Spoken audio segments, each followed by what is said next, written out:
Hello guys, good morning. Today's date is March the 24th of 2025 in the time of 9:54 in the morning. So ngayong oras na to at ngayong punto na to, ipapakita ko sa inyo kung ano ang aking daily routine na kung saan, kung paano ko linisin ang bendo, kung paano ko i-maintenance ang bendo para nang sa ganon, everyday siyang malinis, everyday siyang kaaya-aya at everyday siyang attractive na hulugan ng mga client ko, customer ko. So tara, puntahan po natin ang ating bendo. Let's go! 360 muna tayo guys. Ay, doon na pala. Okay, let's go! Okay guys, nandito na tayo sa ating destinasyon, sa ating harapan ng bendo. Ngayon dito tayo magti-360, okay? So papakita ko sa inyo. So ayan, ayun po yung school ng Rivera. Ayan, Rivera School. Ito po yung barangay. At dito po nakapwesto sa harap ng school. Bale sa tindahan po siya. Nakikisaksak po tayo dito. Okay? So ngayon, i-maintenance natin. So ito pala. Ayan, dinagdagan pala natin ng charging station dito. So, for the benefit of the people or of the many, so naglagay tayo ng fast charging. So ayan o, sa 5 piso lang, meron na silang almost 10 to 15%, 'di ba? So napakaliit ng tubo ko niyan. So totoo, sa ano natin 'yan. Ang gagawin natin sa ibang video natin 'yan, pero dito muna tayo mag-focus sa water bendo, okay? So saka natin pag-usapan 'yan. Okay, so ngayon, ayan. Ayan, tingnan niyo ha.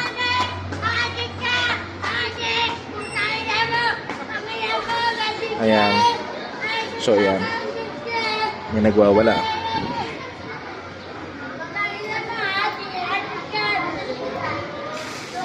Isang kagan. Okay. So ayan lang natin yun. Okay. So ayan. So ito ang ating bendo. Ngayon, tingnan nyo, maraming marka. Medyo marumi siya.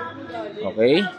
So ngayon, ito, natural na yan. Kasi yung winelding ko to, nagsitalsikan yung mga ano niya, yung mga blisters niya, yung mga talsik-talsik ng welding.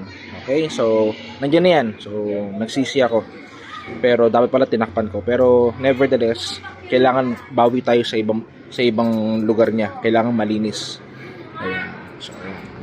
So medyo marumi siya, oh. Ayun, oh. Medyo nangingitata siya. Okay, so lilinisin natin yan. So wala tayong tubig. So ang gagawin natin diyan, maghuhulog tayo ng piso. Okay? So ito, ang ginagawa ko. Piso. Ayan, babasahin mo yung basahan mo. Tapos saka mo ipupunas dito. Okay? Ayan. Okay. So, as simple as that. Punasan na natin. So, punasan ko lang muna. Stop muna natin video. So, ayan. Dito na tayo. Ayan o. Ayan. Punasan na natin to. Papakita ko sa inyo kung paano ko linisin. Ayan o. Ayan. Ayan kung kalimutan yan. Ito. Ayan. Tapos dito, gilid. Tapos yung pisngi niya. Ayan. Tapos yung noo niya. Ayan, yung noo niya, huwag nyo kalimutan. Okay? So, ayan, pati yung nguso niya. Ito, kung saan lumalabas yung tubig. Yung nozzle niya. Okay? Tapos yung harapan. Ayan. Tapos yung tubig, kahit paano yung tubig. Punas-punasan mo na rin. Lubos-lubusan mo na rin. Okay? Tapos yung gilid. Kasi yan ang mukha ng bendo mo. So, dyan naging reflection ka. Kung marumi bendo mo, sabihin, marumi ka rin. So, kailangan lagi malinis. Okay? So, kahit hindi na ganun sobrang linis, basta mapunasan mo, importante may ginagawa ka. Okay? So, okay. So, yun lang naman so far for today's video. So sana meron kayong mapulot. At susunod na video, napapakita ko pa sa inyo ang marami pa bagay sa ginagawa ko sa bendo para makapulot kayo ng halaman. Okay? So, that's all for today's video. Bye-bye! At huwag nyo para kalimutan, subscribe sa aking YouTube channel, Denebram Sociology. Sa Facebook, Denebram Sociology. At sa part 2, Denebram Sociology 2. Okay? TikTok. Okay, yun po.